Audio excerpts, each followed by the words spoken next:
you got a glut of tomatoes from the garden? Maybe you found a batch on special price from the supermarket. In this video, I'll show you how to make an easy and delicious oven roasted tomato sauce. You can cook this sauce during the summer when tomatoes are cheap and plentiful, then freeze or preserve it in sterilised jars for the winter. I love this simple and garlic and tomato sauce. It's so versatile. Use it for pastas, pizzas, parmigianas, or add to stews and soups. It's your call. Do you want to find out how to make this delicious and healthy tomato sauce? Keep watching. I'm Zoe, mother and cook for a family of many. This is a channel where I show you how I cook delicious gluten and dairy-free meals that fit with family life. This is real life in a real kitchen. For more recipes and household tips on cooking well and living well, subscribe to this channel. Follow me on Instagram and check out my website, realliferealkitchen.com. Buy me a coffee to support me making more of this content. All the links are in the show notes below. Now, back to the homemade tomato sauce. Here we go. Here's the 2 kilogram box of tomatoes that I found on special the other week. I'm going to have a rummage through because, well, some of them are about to turn, which is why the box of tomatoes was on special. Grab yourself a chopping board, a serrated knife, which is the best sort for cutting tomatoes, otherwise they bruise and squish everywhere, and start having a rummage through and look for the manky ones. Bits you can cut off, put them on the side, and you can keep the majority of the tomato so it doesn't all go to waste.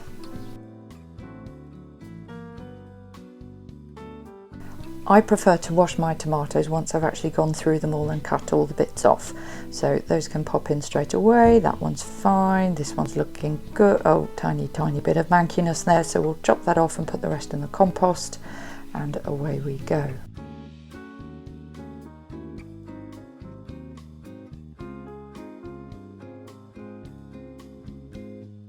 There are different levels of mankiness. This one here, actually, it looks a bit horrific on the outside, but isn't too bad. Chop it off, manky bit can go into the compost and you can keep that half. This one, however, no, that's gone all the way through. Don't use that one. Once you've washed your tomatoes, you can pop them into a roasting dish.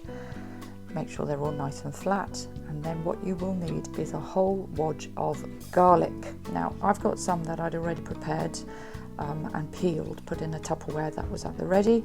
Scatter liberally around and all over your tomatoes.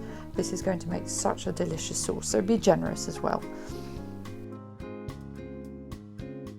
You'll then need to splash it liberally with olive oil. Off you go. Be generous, please, because this is all going to roast up beautifully and you'll need as much olive oil as possible.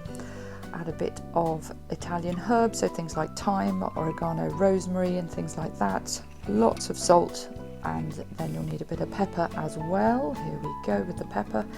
Now, at the same time as making this pasta sauce, I was making some garlic lemonade, and I'm going to add those bits of the garlic that I'd used that had been strained. Don't worry, there was no honey on them. Pop it in the oven, 180 degrees for about an hour until it comes out looking like this, all roasted and delicious on top.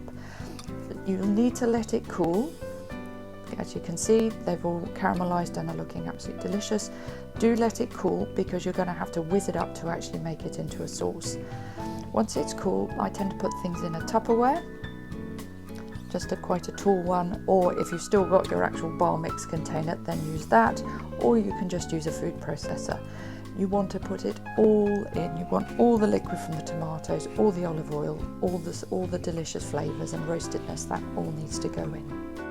Another reason you want to scrape this oven dish as well as possible is that it makes washing up so much easier, because you don't want to be doing the washing up with all sorts of bits stuck to the bottom of it.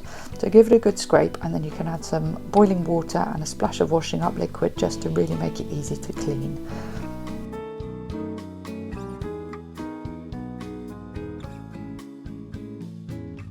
At this point, get the bar mix out and then whiz, and away you go till you have a really smooth sauce. As I said in the introduction, once you've got this, you'll be able to put it into sterilised jars or freeze it in Tupperware or even freezer bags. And then you've got loads of this delicious sauce that is just ready for any situation you might need it with. It's absolutely delicious, and the flavour is so much more intense than anything you'd get with a store-bought passata. So here you go, this is what it looks like. Thanks for watching. If you enjoyed this video and found it useful, have a look in the show notes for some of my other videos to help you set up your gluten-free kitchen. Follow me on Instagram and check out my website realliferealkitchen.com for more freebies, recipes and advice. Do buy me a coffee if you've enjoyed this content.